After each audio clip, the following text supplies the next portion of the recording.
Today's talk is entitled Science Mythology, the Electron, an Elementary Particle, and the Kracken. So, what I'm going to talk about is the electron, which science describes as a subatomic particle with negative elementary electric charge. The reason for doing these things is that both the church and science stand in these places of superiority. The church has muddied the waters of our ancient stories, our ancient origins, and turned them against us into slavery of our minds. They've done everything they can to put out our divinity, in effect. And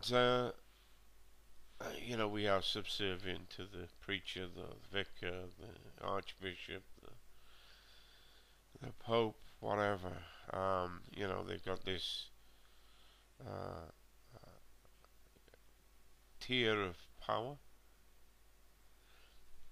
And science has the same thing. You have your graduate, your master's student, your doctor, professor, reader, and they all assume superiority over the individual.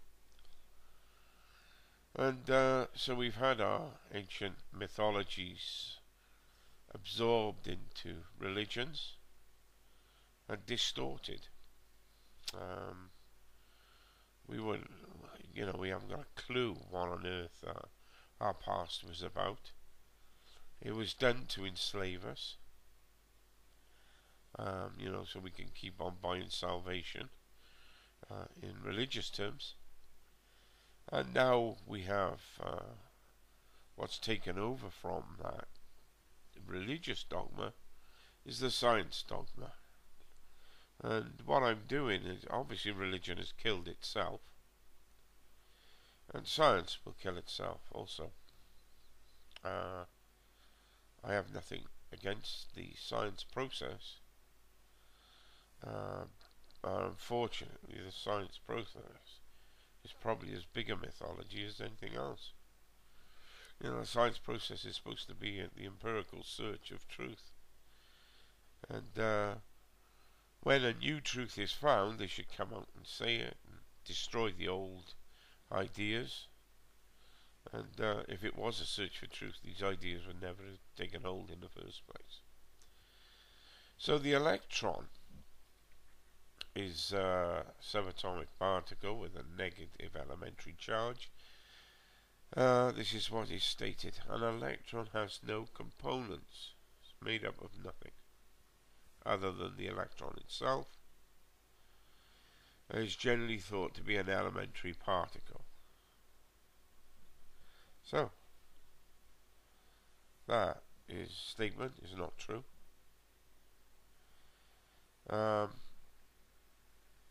It was disproved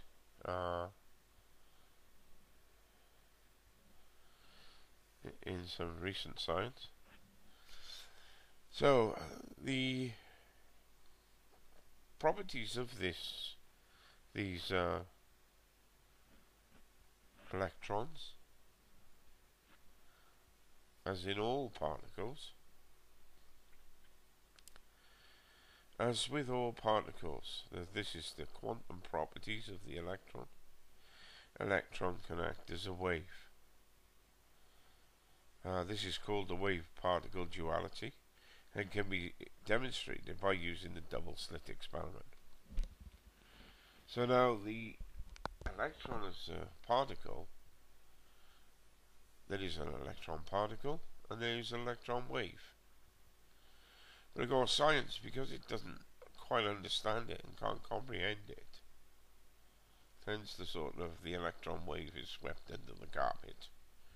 Even though it's talked about, because there's no answers to it, your professors tend not to say, well, if you went on and say, how does it become electron particle to electron wave? They say, well, we don't even talk of it in that terms. It's a two-state thing. It's a transmutation of energy from a particle to a wave. So, to call the elementary particle a wave when it's in two states is, again, this bucket which is watertight, which leaks. Is it a particle? Is it a wave? It's double talk. An electron is an elementary particle. Then what is an electron wave? Is that another elementary particle or what? You see, they're using very, very poor language to explain something. Obviously, we see this in nature. Watertight bucket that leaks. It's either a particle or a wave. So we have a caterpillar and a butterfly. An electron particle, an electron wave. That's stated as it is. Why should this matter? Well, an electron as an elementary particle doesn't exist. Because it's a wave also. And it converts from one state to another.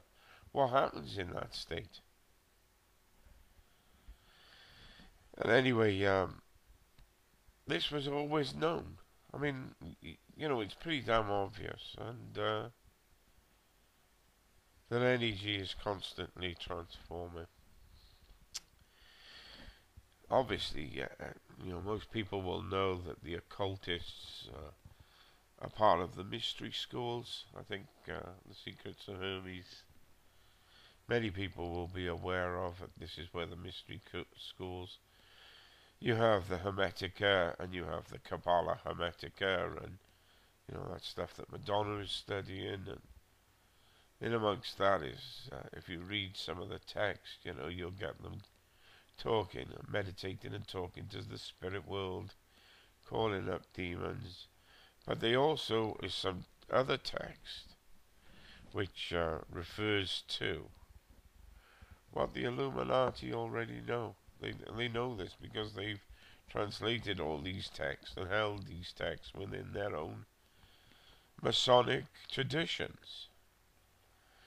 So the Secret of Hermes is a text purporting to reveal the primordial substance, the elementary substances, and their transmutations. So we have an electron particle, electron wave, which is supposed to be a primordial substance which transmutates. I mean, for anyone not to get it, is that our ancient mystery schools already understood all this, and that the Freemasonic occultist schools don't also know this. But of course they have to push us into areas of control. So they control us by science. They don't say, oh well, the electron behaves like the substances that Hermes described. They know that. That's what they know. They ain't gonna be telling us that. And so in some of my drawings of the orb-bar wave, or these are there's a couple of photographs which are overlaid on how the energy works. And what we have is the wave and the particle. This primordial substance and its transmutation, and this is how the electron transforms from one stage to another. And it's all to do with an intake of energy into the electron. So, if we look at the electron as the other way it's been described, elementary particle. Well, it's made up of three more fundamental particles. So hang on a moment, you've got an elementary particle, and now it's made up of elements. Again, that is your leaking bucket. We've got a watertight bucket. If something is elementary, there's nothing it's made up of. But it happens to be made up of an orbiton, a spin-on, and a holon, which are free-state orbs, which then bind to create mass.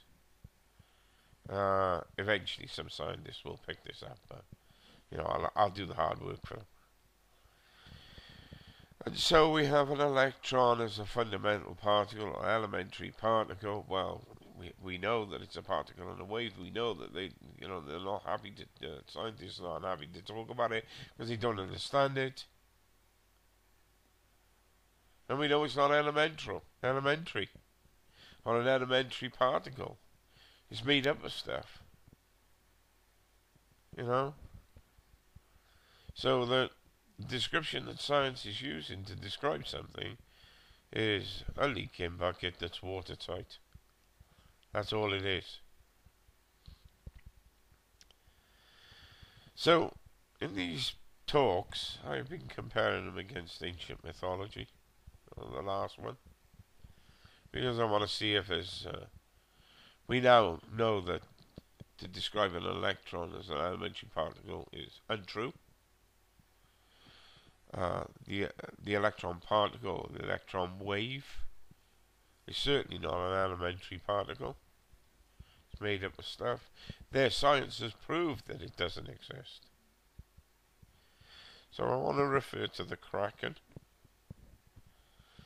The Kracken is comes from I think it's an Icelandic poem. I think it's called the Orva Odd Saga, and it talks of two sea monsters. And Hafgaffa is believed to reference the Kraken. Now, Hafgaffa is the one that is called Hafgaffa is a sea mist. So, which then in turn becomes a sea monster. So the literal translation of where the Kraken came from was a sea mist. And then ships go down in the sea mist. It's not very difficult to understand what has been said. People then say, well, they turn the Kraken into a monster or a sea monster. But this is very interesting, mainly because I was watching a program about the Bermuda Triangle this week. And in the Bermuda Triangle, there are numerous other accounts. So this is now empirical. It's witnessed by professional people who navigate and sail. They're professionals in avionics, and they have their sea masters, and they're used to reading this instrumentation. They're used to living it with the environment of either the sky or the sea. And they describe, it's sometimes described as a greyish cloud of electromagnetic fields that get formed above the ocean, such as electronic fog, which appears from nowhere and engulfs the ship or the aircraft.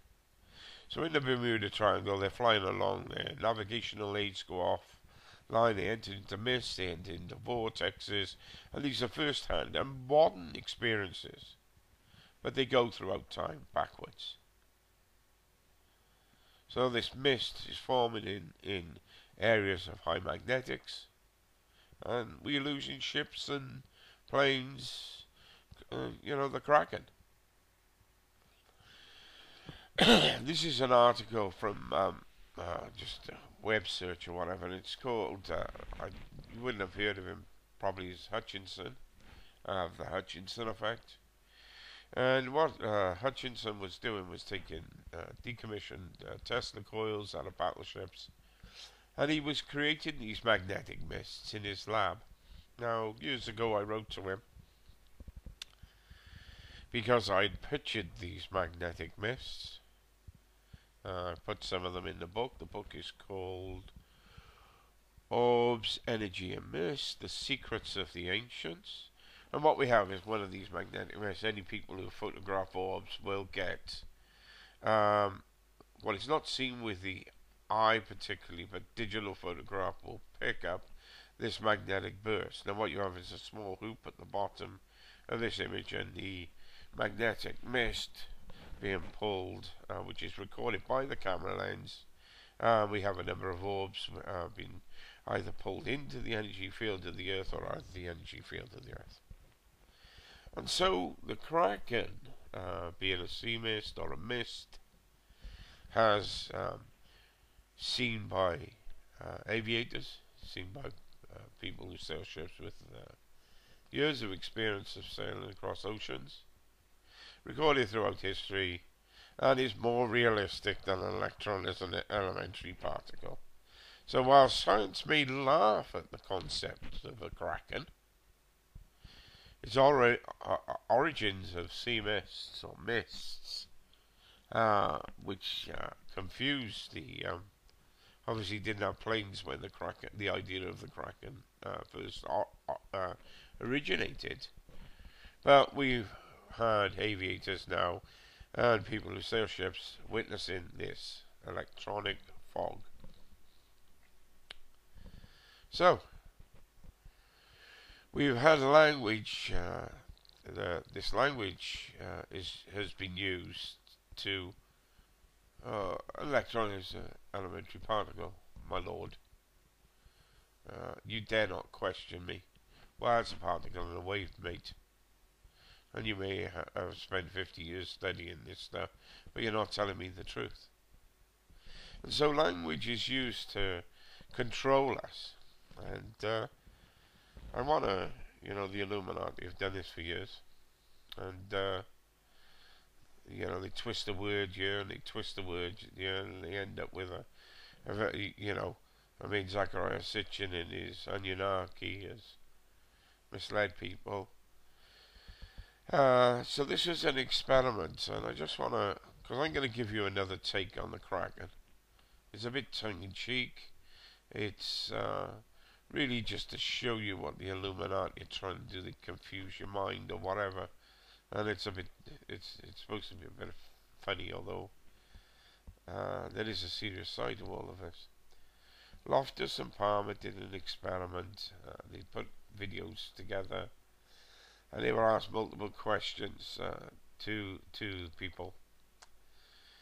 And it was just about the use of language. It was how fast were the cars going in these videos when they smashed into each other, collided, bumped, hit, and contacted each other. And so the only difference is the wording, and yet it was produced a statistical different results. So when they smashed into each other, there was 40 miles an hour, over 40 miles an hour. And the last one, question 5, is when they contacted each other, they were doing just over 30. Now that's a massive, this is like legal talk, You could get some solicitor saying, oh, well, how fast were the cars going when they contacted each other? And another barrister saying, well, how fast were they going when they smashed into each other? An electron, an elementary particle, another thing that doesn't exist. They're just using the language against us to control us. And so, this is one for the Illuminati that I thought that bit tongue-in-cheek, but there we go. Another idea of Kraken is a female with a crack on display. So we have a female Kraken. Of course, lots of men would say, oh yeah, well, the female Kraken is more attractive than the male Kraken. But this is the kind of thing that the Illuminati are doing to us. Zachariah Sitchin and the Anunnaki anu and ki. Anu is the heavens, and ki is the earth. And he changed it into aliens in spaceships. And so we have a female Kracken. So as not to be one-sided, I would like to include the edificantes bum, which is again a bit tongue-in-cheek. This is the male crack on display, also seen near a building site called the Builder's Bum. This is very tongue-in-cheek, but it's this attitude of manipulating language against us has enslaved us. I mean, the thought to be enslaved by somebody calling a Kracken, a male Kracken or a female Kracken, is quite funny. It would be funny if this hasn't done to enslave us. If you take the fundamentals of what Christ taught us, you know, the kingdom of God is within you. And yet the church, do carry out my ministries and you will do greater things than me. Is he telling you he's the only begotten Son of God? He has to be the only begotten Son of God, because the preacher then sits, the head of the church is just below Christ. We have been manipulated by the crack on display. They've chosen this language to enslave us, confuse us. It would be funny if it wasn't so oppressive of our own divinity. And so we have the electron as a elementary, fundamental particle. None of the above. I mean, they may be describing its charge. A particle and a wave, its transmutation, the secret of Hermes. And so the secrets of Hermes have been proved true. Hidden by the mystery schools and the occultists and the Illuminati. The Kraken, a sea mist, is definitely true. A sea mist that comes down, or electronic fog that kills off our navigation, disorientates the sailor or the aviator. We know that to be true, because the ships go missing. And so we have an electron as an elementary fundamental particle, you know, which is a wave, which is not elementary, which is a bucket that leaks, which is blah blah blah. It is language trying to explain what nature does, which is already being explained by our ancient text and understanding. We have been lost. Religion has fallen. We can see the fall of religion. We can see the perversions and the paedophilic behaviours of these priests, the stealing of assets of indigenous people, the murder of indigenous populations, the taking away of their children, the obscenities done in the name of what were people trying to explain the divinity within every single thing. You know, the Buddhist talks about the divinity within oneself, releasing oneself from the ego. You know, Christ talks about chucking stones, and he is without sin, casting the first one. Know thyself. It's all to do with diminishment of ego and becoming one with nature's forces. And in that process of becoming one, we can also understand the universe. And we'll never understand the universe from religion's point of view. We'll never understand the universe through science, unless science is seeking truth. And the only way you can seek truth is by the reduction of one's own ego And the science world is not into reducing its ego of any participant whatsoever. And so it's up to every individual within those disciplines, that is, within the religious structures, within the science world, who are working on diminishment of their ego, to come forward and tell us all the errors within their disciplines and what they found to be true. But of course, if they do that, they'll lose their jobs. Thank you very much. Goodbye.